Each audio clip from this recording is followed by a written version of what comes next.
अस्सलाम वालेकुम। एडवोकेट अजहर सदीक साहब के इंटरव्यू के मुताबिक आज हेयरिंग थी इमरान खान साहब की, जिसमें इमरान खान साहब को दोबारा इंसदाद दहशत गर्दी की अदालत और नैब की अदालत जनाब उनको गिरफ्तार करना चाहते थे लोग। आज अदालत में इस चीज़ की हेयरिंग थी।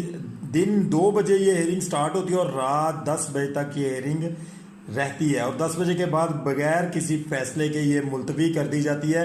अजहर सदीक साहब ने उसमें एक शॉकिंग न्यूज़ दी। शॉकिंग न्यूज़ ये थी कि जज साहब के पास एक टेलीफोन आता है और उस टेलीफोन के ऊपर इमरान खान साहब वीडियो कॉल के ऊपर होते हैं और जज साहब एक सवालिया सवाल पूछते हैं उनसे, इमरान खान साहब से, कि अजहर सदीक साहब आपके वकील है। तो उसके ऊपर इमरान खान साहब का कहना है कि हाँ जी मेरे वकील हैं और ये केस की हेयरिंग के लिए यहाँ पर आपके पास आए हैं।